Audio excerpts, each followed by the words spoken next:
Ano may sa Papsi, pag-usapan natin kung paano natin mare-refund o kaya paano natin may re-report yung no-show tsaka wrong pin kay Grab. So madami nagkakamali dito, maraming naaksayang oras dito, lalo na sa mga baguhan, pero sa mga legend na is alam na to kung paano to. So i-share ko lang sa inyo may si Papsi kung ano at saka paano natin i-report to kay Grab na ma-approve agad ni Grab may si Papsi. So ngayon, samahan nyo ako may si Papsi, tignan natin.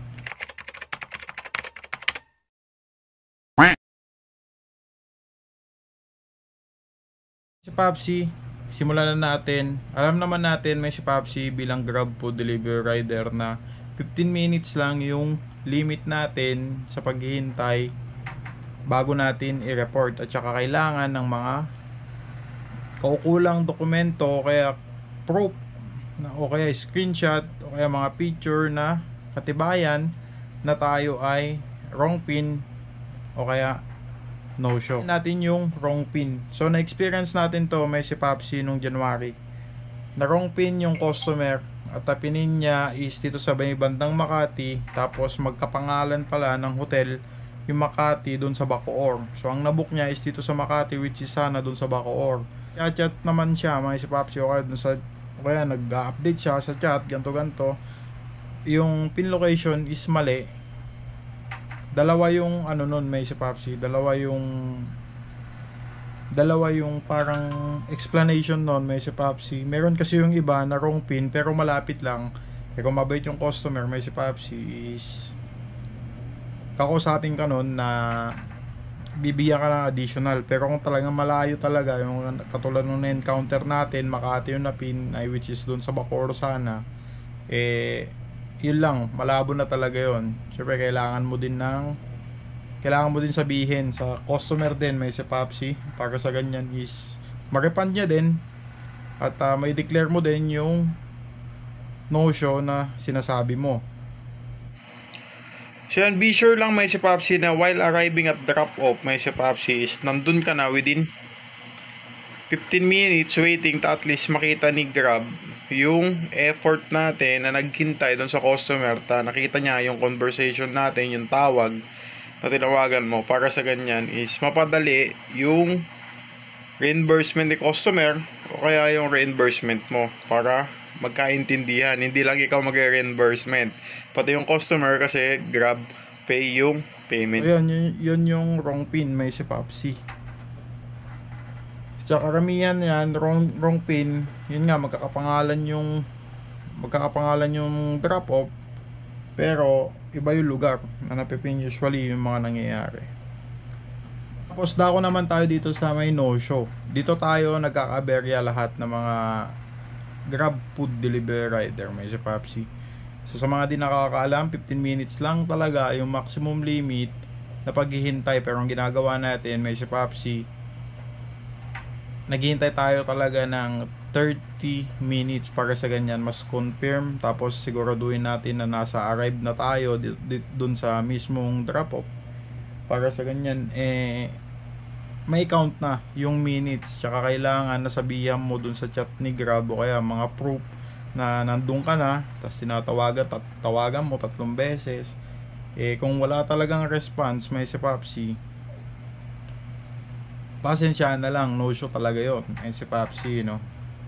Last na na-encounter natin may si Papsi, yun yung dineclare natin na no show is parang iba yung nag-book kay Grab, tapos nung nasa drop off na ako, binigay yung number nung tao na sabi pinautos lang daw, pero tinext ko naman yung number na yun, is scam daw yun kasi pangalawang beses na daw na may nangyari sa kanya within that day. So ang ginawa natin, ni-report natin to sa help center ni Grab, tapos yung mga proseso, yung mga proof, yung mga picture is pinasa natin kay Grab. So ngayon, sa awa naman ng Diyos may si Papsi is na-prove naman na may balik yung cash na pinag-abono natin, na hindi may bibigyan ng customer kasi scam nga yun, which is parang fake booking yung nangyari may si Papsi, no?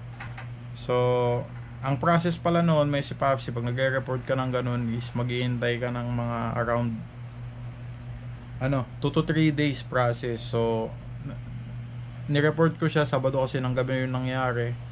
Pero ngayong Tuesday lang may si Papsi na na-approvean, which is hinihintay ko na lang may si Papsi. Ako mag-report may si Papsi ng no-show tsaka wrong pin, dapat makomplete mo na. Hindi i-acknowledge ni Grab yun pag hindi na-complete. Tapos mamaya ituturo ko sa inyo paano talaga yung actual na mag-report kay Grab. So yun, inuwi natin yung food may si Papsi. Kasi wala food yun may si Papsi. So karamihan naman na rason ng mga CS is kesyo nakatulog daw. Kesyo matanda yung kukuha. Madaming alibay mga customer, pero dapat is tignan nila na alam nila na may booking sila, bakit hindi nila tignan yung binook nila. Tayo may limit lang na 15 minutes. Syempre mag-additional ulit tayo ng 15 minutes para sigurado. Sayang naman yung oras natin.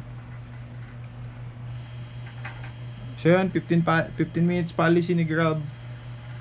Alam na natin, may si Papsi. You have the right. May right tayo as a delivery rider na mag-complete tapos mag-report kay Grab kung ano man yung mga nangyayari para sa kanya, iwas sa bala. At saka siguraduhin mo din may si Papsi na tama yung mga documents sa pinasa mo, kasi mas malaking abala sa iyo yun pag mali-mali yung documents na hindi nagtatali dun sa mismong booking. Yung reimbursement is usually nangyayari yan sa cash may si Papsi, no? Sa GrabPay, pasensyahan na lang kasi nabayaran nyo na. Kami mga rider, pag no show talaga kayo, kaya wrong pin talaga kayo, kukomplete namin yun, iuwi namin yun sa amin na yun. Bala na kayo kay Grab. At unahan mo na may si Papsi, no, na i-report bago ka muna ng customer pag ikaw yung prior. So yung mga iba kasi may si Papsi is, lalo ngayon may mga social media, pinupost sa Facebook, pinupost sa TikTok o etc. na yung profile nung rider, ganto yung nangyari. Naghintay naman siya ng 15 minutes, more than 15 minutes, walang no-show yung customer. Pasensyahan tayo. Yun talaga yung policy ni Grab. At saka pagkain yan, malaking abala yan pag lumagpas ng 15 minutes may si Papsi. Yung no-show din may si Papsi na may chat yung customer pero hindi talaga nagpakita, wala talaga. No-show mo talaga yun may si Papsi. Yung pinapaasa ka lang na kukunin pero hindi kinuha may si Papsi. No-show mo na lang, si Grab na bahala dun. Okay, so ngayon testingin natin at gawin natin kung paano yung actual na pag-report ng no-show kaya wrong pin na booking ni Grab. So yan, syempre kailangan natin punta kay Grab may si Papsi. Tapos punta tayo sa earnings. Tapos ito sa earnings sa baba. Tapos pindutin mo yung booking completed. Yan. Katulad nito may si Papsi, ang gagawin sana natin is yan, pindutin natin yung booking. Example lang may si Papsi dito tayo nagka-problema sana may si Papsi. Yan, nakita natin. So para ma-report natin may si Papsi, punta tayo sa help center dito sa baba. Hintayin lang natin may si Papsi loading. Yan, may maglalabas na ganyan, delay for currently experience, mga ganun, okay mo lang yan. Tapos makikita mo naman dito may si Papsi yung Grab food number, kung ano dyan. Katulad na ito, example lang natin 154. Tapos dediretso na yan sa help center. Yan, dediretso na yan sa help center, tutulungan ka na yan. Tapos may mga lalabas dyan. May lalabas na yan, may parang AI sila. Type mo reimburse.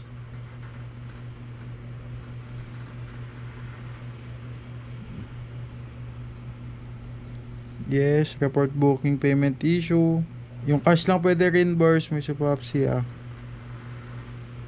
So yan, completed na siya. Tapos ganyan yung lalabas.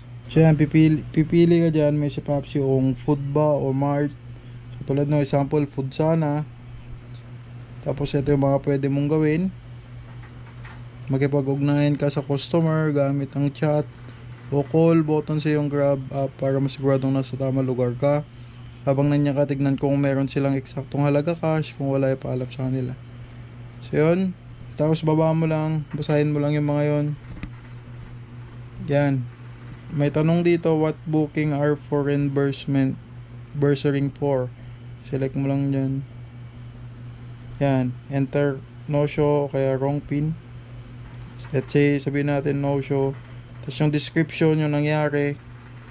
Tapos dito, yung mga screenshot mo na dyan, may Papsi, upload mo lang dyan yung proof ng conversation nyo, which is dun sa Grab chat o kaya sa text. Tapos yung isa, upload mo yung official receipt. Yung official receipt may Papsi is yung resibo na may Grab Mart, yung may mga number, tapos may resibo dun. Sa susunod, i-check mo lang itong mga to, may Papsi. Check mo lang yan, 1, 2, 3. Pero sigurado yung mga 15 minutes ka may Papsi since nag-arrive ka. Tapos submit mo lang. So yan, pag na-submit mo na, napasok mo na yung mga proof may Papsi is punta ka sa Gmail mo, hintayin mo lang yung confirmation. O kaya dito mismo sa Grab may Papsi. Notif naman agad dyan.